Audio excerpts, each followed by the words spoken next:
Let's bring him in here. TJ Hurley, preseason first team All-America East. TJ, let's start with this, man. You made the decision to come back to Vermont for your senior season. One of the rare all-conference mid-major players that is going to play at the same program for all 4 seasons. Talk to me about that decision, man, and why Vermont is the place for you.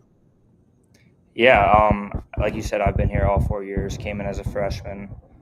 And honestly, it just feels like home. Like I fully trust the coaching staff here. I feel like they have my best interest in mind, as well as all the other guys that come here. And it's just a different type of culture here. Like everyone is super close every year I've been here, and it seems like everyone does their 4 years here and doesn't even think about transferring. Like it's a different type of culture here. It's a winning culture, and I've come to call it home in these past 4 years. What I think is really impressive is that you were at a place that Ryan Schneider was on the coaching staff, and you decided, hey, you know what? That's the spot for me. I'm going to come back here and play for him again. Yeah, that was one of the things that I was thinking about leaving because of Schneid, but no. No, what you needed to do, you came back because you want to be the best TJ ever to play at Vermont. So you gotta eclipse TJ Sorrentine in that category, and the only way to do it, TJ, is how? What's the way you can eclipse TJ Sorrentine's career? I mean, the only way I see it is win a couple games in the tournament. There you go. At least one, and you got to hit a game winner to do so. So there's a lot on your shoulders this year. Having said that, you've made a jump every year, and again, Rob kind of alluded to it, but I'll further it even, like how impressive it is that you have stayed there. What's the next step in your progression as a senior this year? What have you challenged yourself? I don't even want to hear what Becker's challenged you at the step. What have you looked in the mirror and said, like, I got to be better at this my final year? Yeah, I think a big part of that is just my leadership this year. I've been one of the younger guys on the team my whole career. And this year coming in as the guy who's been here the longest since my freshman year, an older guy on the team now, like I've really challenged myself to be a better leader, trying to connect with the guys and just trying to be the best leader out there I can on the court. And then individually, I would say my playmaking, I've shown that I can score. And now this offseason, I've really been working on my playmaking, trying to add that dimension to my game to have another tool to attack teams with. TJ Long came back as well, another guy that averaged double figures alongside of you. Is it nice to be able to have another piece that kind of started with you, played a lot of minutes with you, and is coming back to the program? And two, do you guys have battles over which TJ is going to end up being the best shooter on the team this season? Well, first of all, it's great having him back. It takes a lot of pressure off me and everyone else on the team. And yeah, it's great to have someone that I've played a good majority of minutes with, someone that I'm comfortable with it on the court. And yeah, hopefully we can kind of bounce off each other, help each other out there. And yeah, I mean, I think it's always a battle, especially both being named TJ. It's a little competition out there, especially shooting wise. So do people just call you both by your last names all the time? Not to confuse you guys? We have different nicknames, but yeah, for the most part, Hurley and Long. Yeah. What are the nicknames though? What are the nicknames? I've got Terry, Terrence. I don't even know where those come from, but he's got Tito. You don't know. You don't know where they come from? I don't know where they come from, but yeah. Is your name Terrence? It's not. No. That's phenomenal. Who gave it to you? Like you really have no idea. Was this somebody on the staff, a player? It started freshman year. Robin Duncan started calling me Terry.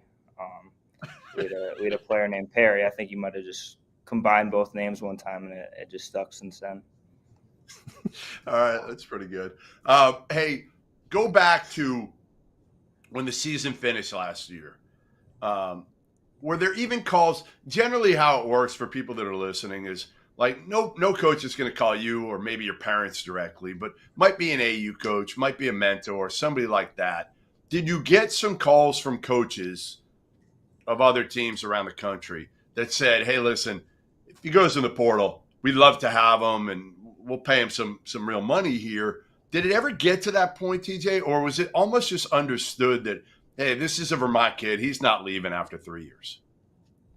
Yeah, it started out that way. There was definitely immediately after the season, I was hearing things about that through AAU coaches, or my dad especially was talking to my AAU coaches, and and I just kind of told my dad, like, I didn't really want to hear anything. Like, I had my decision set, and didn't feel like getting into all that. So I think it quickly became understood that I was coming back here. What were your demands to Becker? Did you have any really good demands, like, hey, I need a front seat at the wedding or something like that? Was there something in there? No demands, no. No demands. See, no. If you had me as your agent, we could have got a lot done, TJ. We could have got a lot done on Becker. So it's too bad. If we had known about this back in April or May, man, we could have really held them ransom for a lot. Well, here's the thing. TJ would have made some demands, but Terry's not. He's not the demands kind of a guy. That's the problem. Terry's too nice. I think it's the opposite way, actually. Terry might have made Terry's the well, I don't want to say it. I won't say it. I don't want to get myself in trouble here. Keep it moving, good. Let's talk about some of the pieces that you guys do have coming in. I want to specifically ask you about the Spanish point guard that you got coming in, Lucas Mari, the freshman, big guard, 6'6".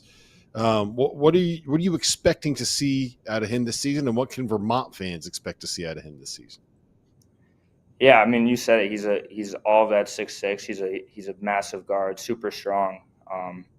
Kind of reminds me of a Robin Duncan who played here my freshman year, as in a big guard who can post smaller guards up. Elite passer, has great vision. And yeah, he's going to bring that type of skill to us, that skill to keep the ball moving, see the open man, just kind of flow within our offense. He's going to be a great asset for us. What about the Gus Yeldon, the transfer from Seton Hall? I'm a Big East guy, TJ, and I used to love watching that dude play for Seton Hall last year. He's one of the more entertaining characters in college basketball. Yeah, for sure. He's been really fun to play with as well. He's looked great through the first few months here. Just brings a low presence, a paint presence for us that we've kind of been missing the last couple of years. Someone to throw the ball into and get a few easy baskets every game for us. Do you call him the Gus Bus? Little energy. Yeah, we call him Gus Bus. Yeah, he's got some energy to him too, doesn't he? He's got great energy. Wait till like the games too. He gets everybody going. He'll be a crowd favorite, fan favorite, definitely in Burlington. Sure, yeah. Hey, how hard was it last year? Because the expectations in Burlington are it's like automatic. Like Vermont, what do? They win regular season titles. They go to the NCAA tournament. What was last year like for you personally to watch you guys, struggle by Vermont standards? Yeah, it was really hard. You always feel that pressure. There's always expectations here. Like even this year, we again got predicted to win the conference.